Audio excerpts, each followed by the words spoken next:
नमस्कार, मैं साक्षी। आप देख रहे हैं जनज्वार। जब हम और आप किसी बैंक से लोन लेने जाते हैं और उसकी समय सीमा पर भरपाई नहीं कर पाते हैं तो रिकवरी एजेंटों द्वारा लोन रकम वसूलने के लिए बार बार फोन किया जाता है और गाली गलौज और अभद्र शब्दों का प्रयोग किया जाता है।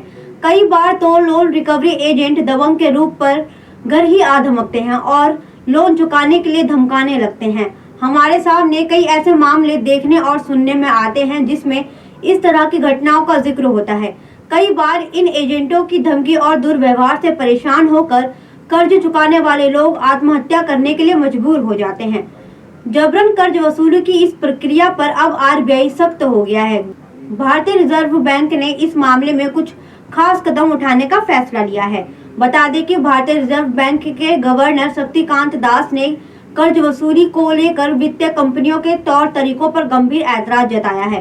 उन्होंने साफ शब्दों में कहा है कि कर्ज वसूली के दौरान अभद्र भाषा के प्रयोग से बचें। गाली गलौज व अन्य तरीके से दबाव में लेने की शिकायत मिली तो हम सख्त कार्रवाई करेंगे।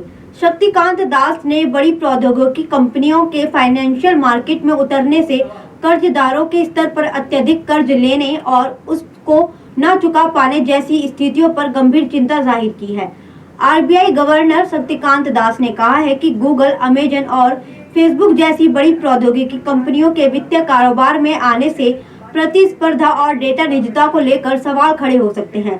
उन्होंने फाइनेंशियल एक्सप्रेस द्वारा आयोजित मॉडर्न बीएफएसआई सम्मेलन 2022 में कहा कि बड़ी प्रौद्योगिकी कंपनियों के साथ जोखिम भी बड़े हैं। इसका प्रभावी तरीके से आकलन करना और उससे निपटना जरूरी है। ई वाणिज्यिक कंपनियां, सर्च इंजन और सोशल मीडिया मंच ने अपने स्तर पर या साझेदारी के जरिए बड़े स्तर पर वित्तीय सेवाओं की पेशकश करना शुरू कर दिया है। इस तरह कर्ज आकलन के नए तौर तरीकों का इस्तेमाल होने लगा है।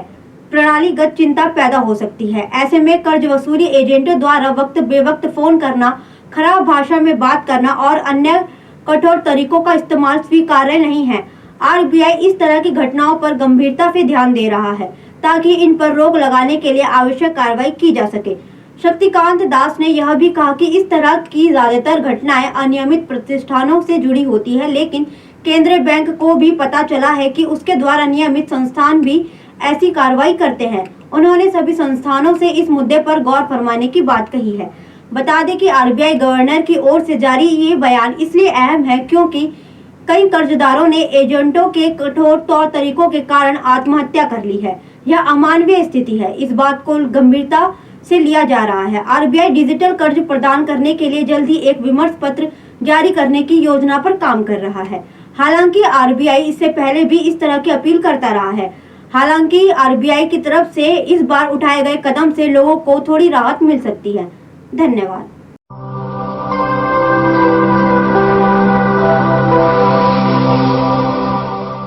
जनज्वार, जनता की